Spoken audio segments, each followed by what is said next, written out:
Hello folks, welcome back to what I call the River Project, the Disappearing Mekong. Where I'm currently sitting, for those of you that watch part 1 and 2 of the River Project, in particular part 2, this rock that's behind me should look real familiar.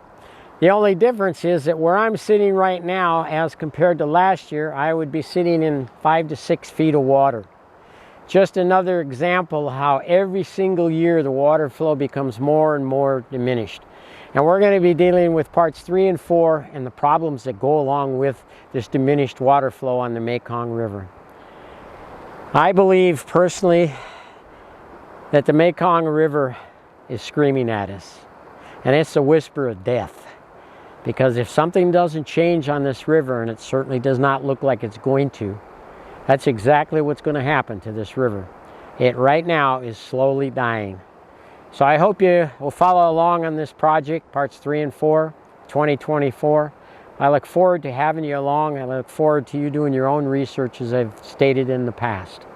So welcome 2024, the Disappearing Mekong. Thank you.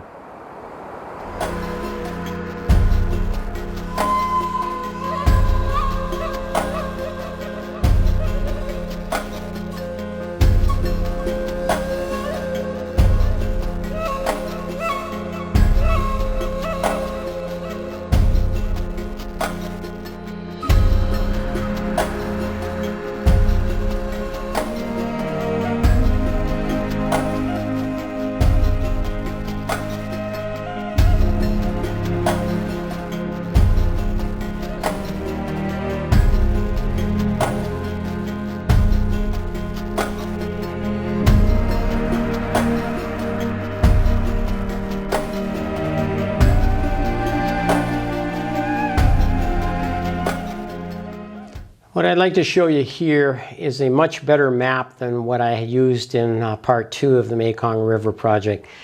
So this one is actually out of the new manual that came out in 2023 through the MRC, that's the Mekong River Commission. And I wanted to introduce you to this map because it shows a whole lot more, in particular with regards to all of the tributary dams that are in Laos. It also, we're going to zoom into the Upper China area and I'll show you the dams that are up there.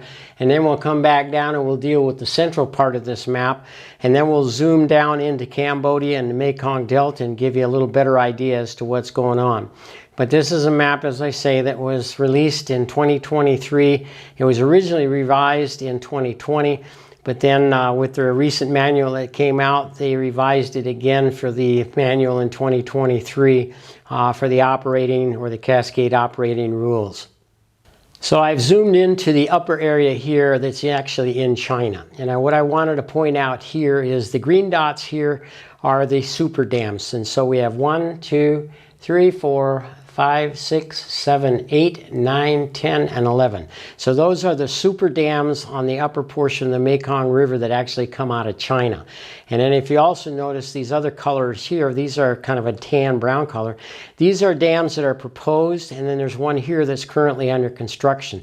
So it gives you some idea as the amount of dams and the amount of water flow that is constricted by the dams within China.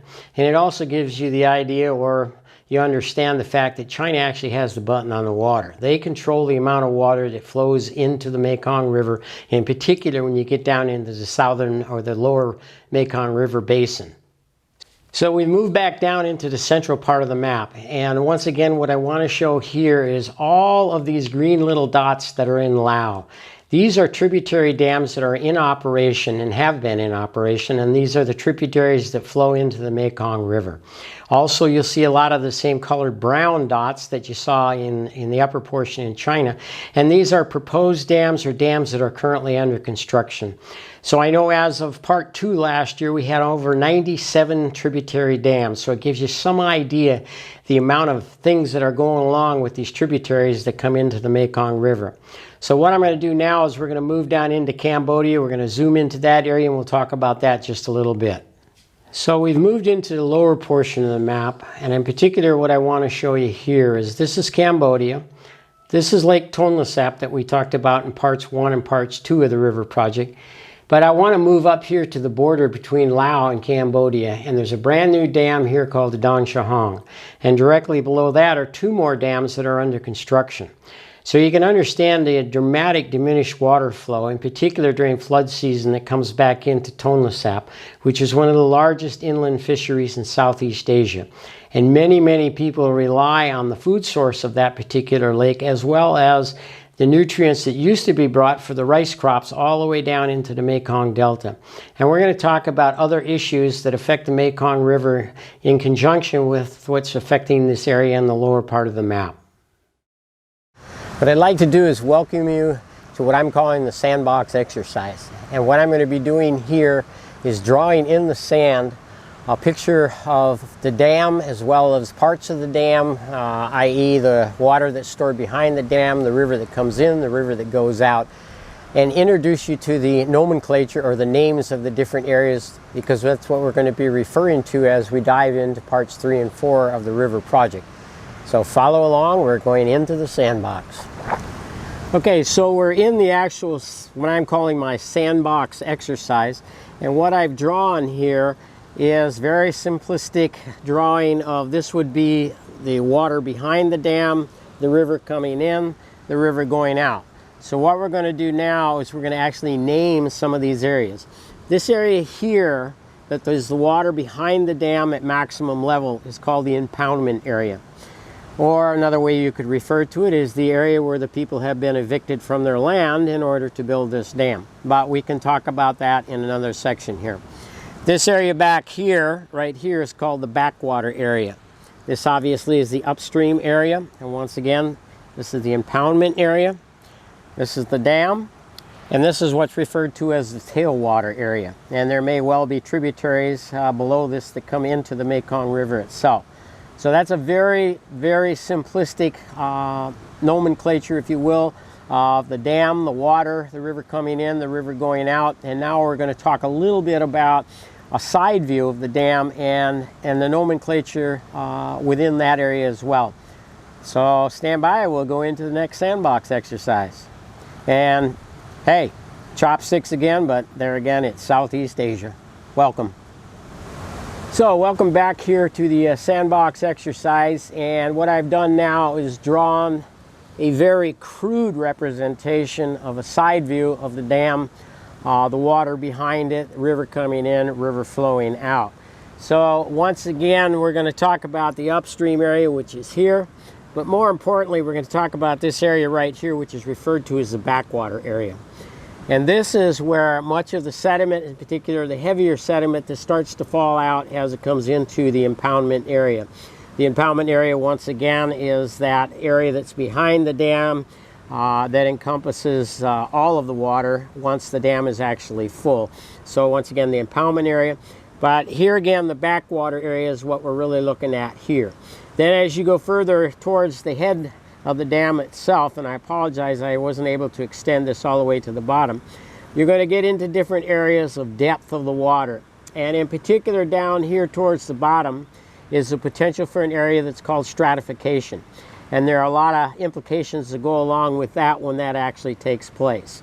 And we'll talk about that a little bit here as we move along into different sections.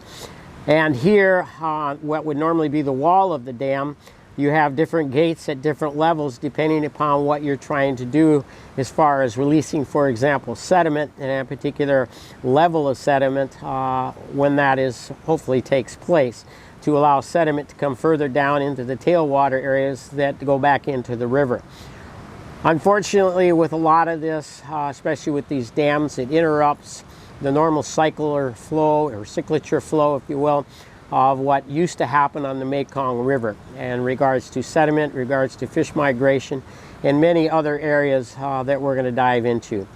So thanks for following along with the sandbox exercise, and look forward to seeing you as we continue with this project, the river project, the Disappearing Mekong. Thanks again, folks.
Welcome back to the River Project, the Disappearing Mekong. Today what we're going to be dealing with is we're going to be talking about water quality. What exactly is the water quality here on the Mekong River? And that's a subject that's difficult to deal with simply because it's so scientific. So consequently, for the average person, it's not exactly understandable. But what I'd like to do in this particular part 3, which will be water quality as well as sedimentation. But we're going to deal with water quality first. And what I want to be able to do is to be able to take this subject and dumb it down to the point where it's easy to understand, or relatively easy to understand, so that you know what's going on with the water quality on the Mekong River behind these large dams, as well as all of the tributary dams across the river over here in Laos. So we'll jump right into that, and we're going to start talking about a subject called pH. pH, what is it and why is it important? I have a little background in microbiology, but what I want to be able to point out here is that, quite simply, pH is a measurement of hydrogen ions in a fluid concentration. Now that might sound, there again, too scientific, but basically I'm going to give you a couple numbers. A pH of 7 above usually becomes what's called alkalytic. Yes, it can be corrected, not as severe as the next one. The next one is a pH of 7 and below. And pHs of 7 and below usually become what's called acidotic or acidosis. This is the stuff that is not good. All right, and we're going to relate to that when we look at the chart that I presented to you that'll be up on your screen. Acidosis, or the increase of acid within a fluid substance, in this case the water here, as we start to get deeper down into the water behind the dam, creates a lot of very, very negative issues. So we'll go and look at that sequence, if you will, will be up on your computer, and let's talk about that a little bit. So that sequence is now up on your screen, and so that's what I'm going to be referring to. However, I want to point out to start with is how critical this pH is. Let's just use the human body as an example. Human body normally has a pH of 7.35 to 7.45. Outside of those parameters, things happen. Especially on the southern end of that, real negative things happen. It gets to a certain point where life is no longer compatible with that particular number. So, talking about the screen, or talking about that sequence that we have up on the screen, you look at that flow chart and you see arrows going down, with O2 going down. It's called anoxia, which is the lack of oxygen, and you see what starts to take place. But now with the lack of oxygen, this phosphorus, so to speak, becomes a free form, if you will. And that leads to other things. Then you have the hydrogen sulfide below that. With less oxygen, this really becomes an issue as well, because it is poisonous. So this is a very extremely simplification of that flow chart that you're looking at on your screen. So back with you here on the river, I just want to try to point out that if you study that flow chart a little bit, I've tried to make it understandable, but nonetheless it simplifies things to a certain degree, and hopefully it shows you how water quality is measured. Now I want to point out here, as well as I was down Chiang Khong yesterday, and the water is clear. And just because water is clear does not mean that the water quality is good. Actually, it's far from that in many cases. It's what's in that clear water that counts. So don't be misled that the water is clear. It means it's really good water. That does not have to be the case.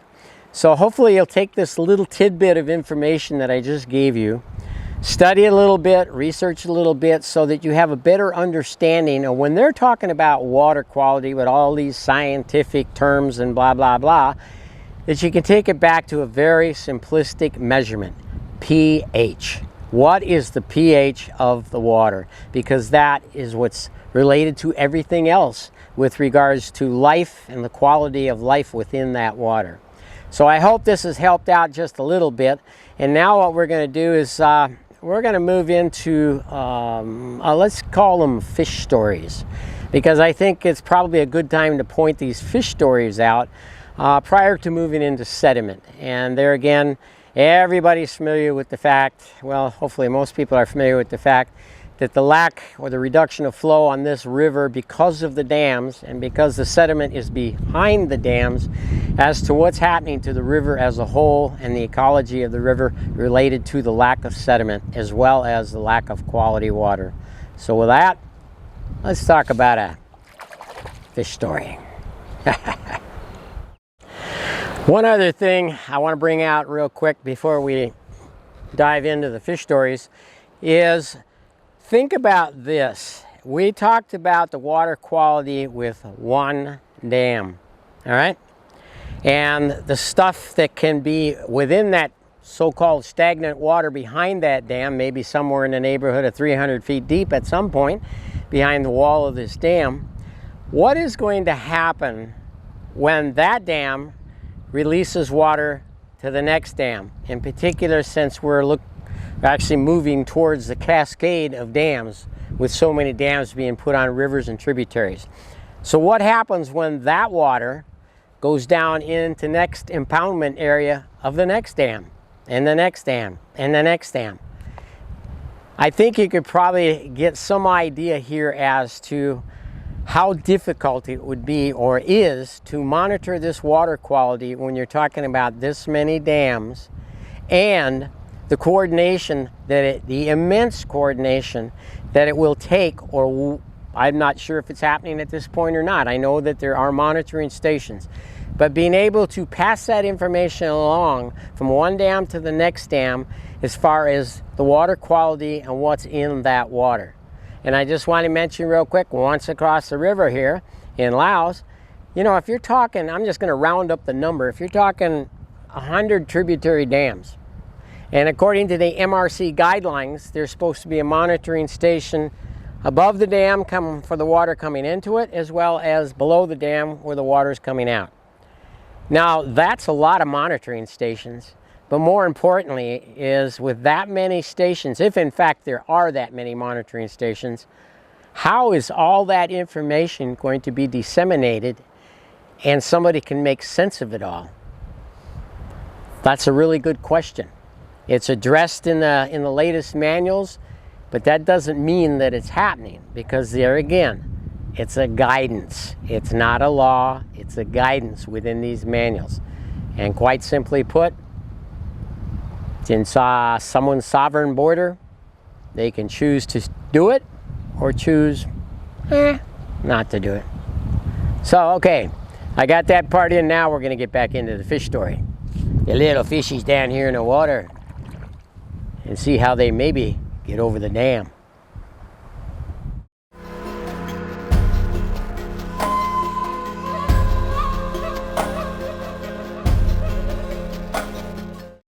Well, folks, I want to share a story, since I'm in the river. I want to share a story, I'm a little sarcastic about it, but nonetheless, a story between a reporter, well-known reporter, and a gentleman from across the river that's, let's just say he's high up in the hierarchy of the dam building in Laos. Not going to mention any names, but I want to just briefly, I was pretty much shocked at watching this interview, and it actually got to the point where it was, I don't want to say it was hysterical, because that's a bad way of putting it, but nonetheless, you got this reporter over here and you got this gentleman over here. And this reporter's asking intelligent questions, and this man over here is, you know, being in his position, should be able to answer these questions without any problem.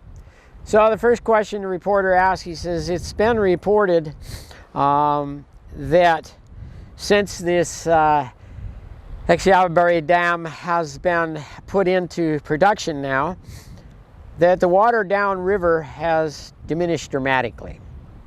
In particular for the people that rely on the flows of this river. So anyhow, his response was, well, he says, you have to understand one thing. He says, these people downriver, they have a tendency to really exaggerate, and so they don't really know what they're talking about. And besides that, we know what we're talking about with regards to the flow because we have experts. Well, the reporter kind of knocked him back in his chair a little bit, so he figures, what the heck? He says, I'll go with the next question. The next question was, it has been, or had been reported that prior to the completion of this dam, there were two major issues. One, the fact that there's no way that the fish could migrate over or around this dam. The other one was the location of the flush gates and their size. And as we talked about earlier with regards to the release of toxic water, sediment, and so on and so forth, that's a pretty important issue. So the reporter asked the man, says, so what has been done with regards to these issues that have been brought up by the MRC? He says, well, those issues have been addressed. We have new fish ladders that have been done by experts, as well as we have redone our gates that release sediment and their position and so on and so forth. And the reporter then asked the gentleman, he says, well, with regards to the building of the Dong Shahong Dam, they were really interested in seeing what kind of fish ladder you were going to be using as well as the position of these gates. But it's understood that you weren't going to share that information.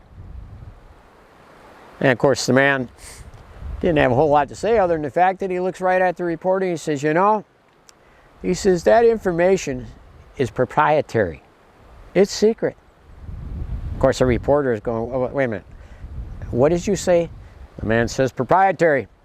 That's our information and we don't have to share that.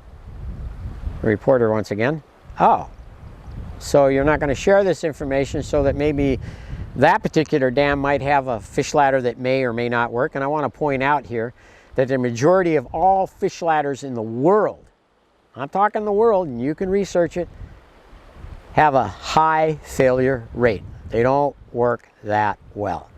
But anyhow, I guess it's time to get on to the next issue. And the next issue was, how are these fish going to get over these dams? Because the people, once again, are saying that downstream of these dams, the amount of fish that they're catching has just dramatically decreased to the point where they're lucky if they can catch anything. Well, once again, the guy's response was, well, they're exaggerating. You know, they just want more money. They're exaggerating. There's plenty of water, plenty of fish, not a problem. So at that point, the reporter just kind of kicked back and just going, wow, what's really happening here? And my own personal take on this is let's just talk about the fish dams. So you got these poor little fishies here in the water, right? And they can't figure out how to get over a 300-foot wall of the dam. Huh. Well, since this gentleman with his experts, I think they ought to be right here in the water, right with the fishies, okay? They need to be having a little fishy over the dam school. Teach these little fish how to get over that dam. Oh, come on, fish, you can do it. Shit, it's only 300 feet tall. And by the way, if you little fishies, if you happen to end up on that spillway, you know, 300-foot spillway, and you are going 100 miles an hour, and when you get to the bottom, you're going to hit this curly thing that slows the water down. Well, you're going to lose a bunch of your friends there. But anyhow, I think it's absolutely critical that these issues be talked about and dealt with. Because if you're going to talk to somebody, once again, that's up in the hierarchy, and as I mentioned earlier, there's no transparency, especially for the people that actually live on the river, rely on the river, and have for thousands of years. So that's just a little, shall we say, fish story. Welcome to the Mekong, folks. I hope you enjoy. Let's talk about another fish story. Gas bubble syndrome. What is that? Well, I have a background in a lot of different things, blah, blah, blah. But I was also a international board certified hyperbaric dive medic. And what that simply means is I dealt with decompression injuries with divers as well as medical applications for this same procedure. So with these little fishies that, you know, trying to get over that 300-foot dam, as what happens when a fish is pulled out with a fisherman, for example, has rapidly been pulled out from a deep area where they're at. As they're being pulled through that area without being able to stop and decompress, the same thing happens with fish that happens with humans. You start to get gas bubbles and separations within the body. But in a fish, you have what's called a swim bladder. And what happens to that swim bladder with rapid acceleration, either to get over the dam or they're flushed out, the same thing happens there. It dramatically affects that fish bladder to the extent where it either implodes or explodes, depending upon where, what situation you're in. And there again, for you fish experts out there, cut me a little slack. But nonetheless, it kills fish. So without a proper fish ladder, once again touching on the fact that most of them don't work, what happens to these fish when they're brought out from depth or brought up from depth over the spillway back down on the river? A lot of them die within 2 to 3 days. So just another thing to think about with barotrauma with regards to the little fishies. Another part of the fish story.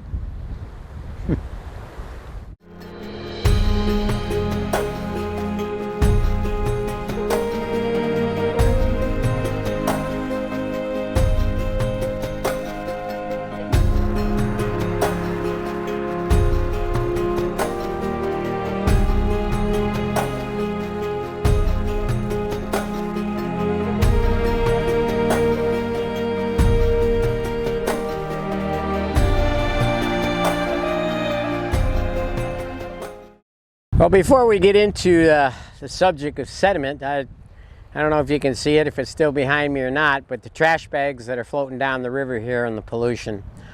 The pollution is just, it's incredible here on this river, and it's constant 24/7.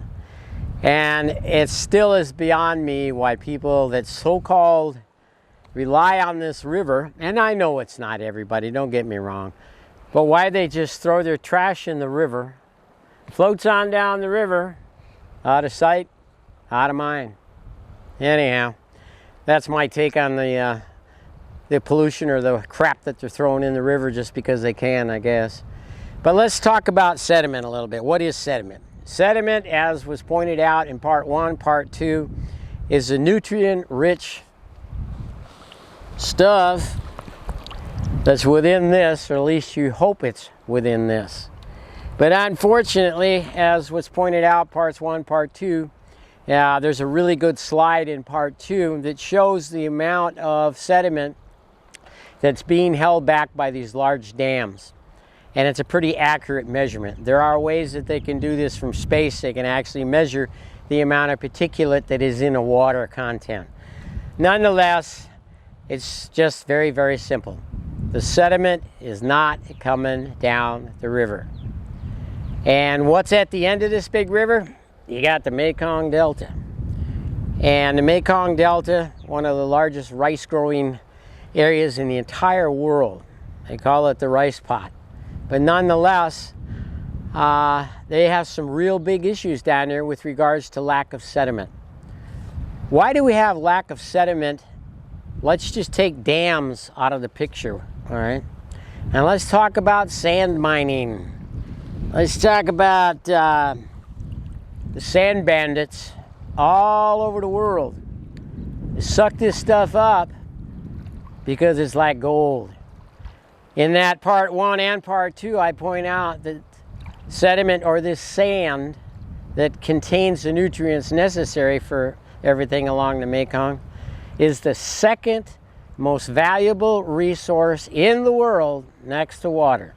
There again, you don't have to believe me. You research it, you'll figure it out for yourself that that's a fact. It's not just me saying it. So how do we get sediment down the river? Well, with regards to the big dams, they're supposed to flush this stuff at a certain point. All right, there comes in this coordination thing again, and this transparency issue. As to one dam decides to flush, Well, you would think that the next dam is going to have to flush at the same time, and the next dam, and the next dam, and the next dam, in order to move this stuff incrementally down the river to the Mekong Delta. That is, if you can get the sand pirates stopped, if you will, because that's a whole different story how they're getting around all of this, in particular in the Mekong Delta. But nonetheless, being able to release sediment from a dam or what's behind a dam downriver to the next dam, to the next dam, to the next dam is the same as the water issue or the water quality issue. How do we do it in a fashion that's coordinated, transparent, so that it eventually goes where it's supposed to go? Because I will point out real quick that, like in China as an example, they have a tremendous amount of sediment backing up behind their mega dams, and they got some big ones. And what happens to the impoundment area that we talked about? What happens to that impoundment area when it starts filling up with sand? The impoundment area becomes less, or the water behind that dam becomes less, because it's filling up with sediment. So what happens to the efficiency of a hydroelectric dam? It goes down.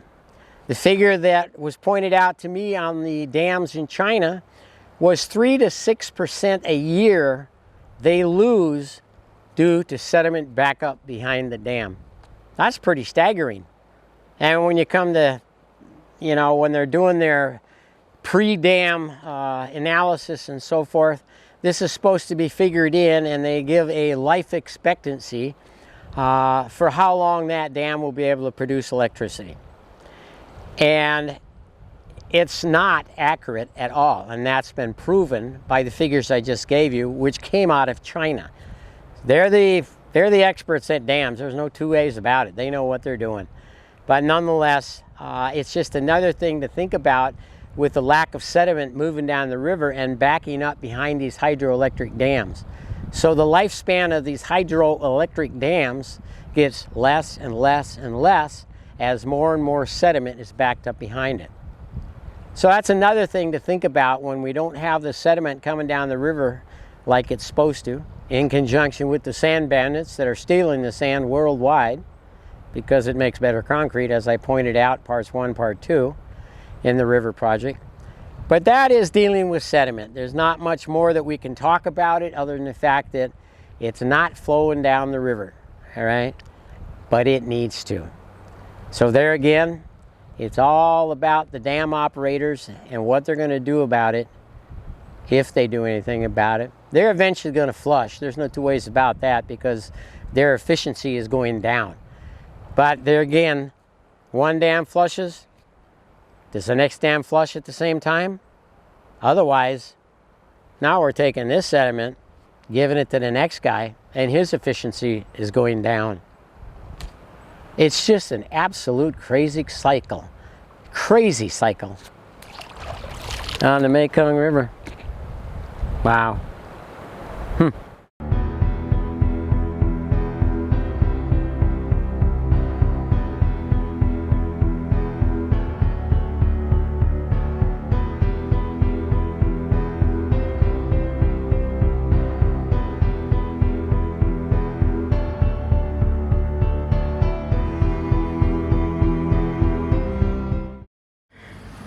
Alright, so I've set up a very simple demonstration here. The brick, if you will be the road, and what we're looking at is the Mekong Delta and what is happening down there with the houses and the roads collapsing into the delta, and mainly due to the sand bandits. And so we're going to just do a little demonstration, see what happens to this brick, which would normally be the road or the structures, once we start pulling sand out. So I'm going to do that right now. So as we come along the sand bandits, they start taking sand, and this is exactly what happens. They start taking sand, and the structure that is holding up the roads or holding up the houses starts to collapse and diminish because they've taken the sand from down here out of the river. So as we keep doing this, you can see that this is continuing to erode underneath what this hypothetically would be a road or a house. So they take more sand, and there's exactly what happens. It collapses and slides into the Mekong Delta. Very simple demonstration of what takes place here when the sand bandits continue to take more sand than what they're supposed to, and they've gone way over the limits now, and it's all illegal, but there again there's a lot of black money involved that's allowing this to happen.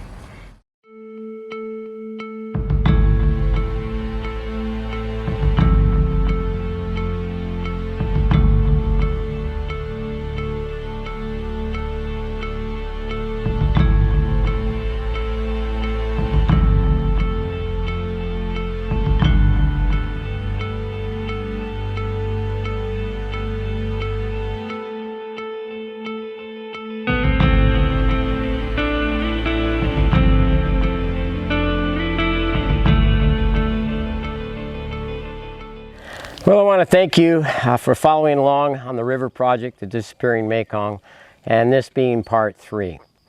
What's coming up next will be part 4, and it's not done yet, but it will be coming fairly soon. And what we're dealing with there is we're dealing with politics, and something I'm not very good at.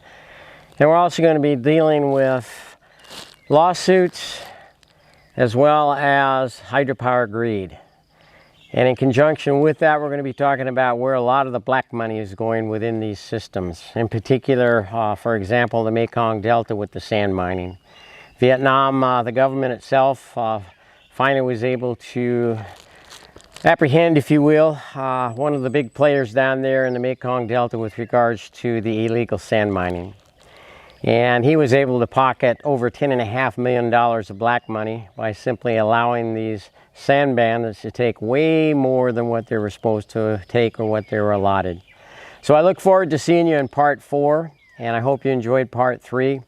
And once again, this is Hobo Rider, Witches Brew Productions, thanking you, a great big thanks from the Mekong region. Thanks again. I look forward to seeing you in part 4. How do I feel at the end of the day? Are you sad 'cause you're on your own? I tell no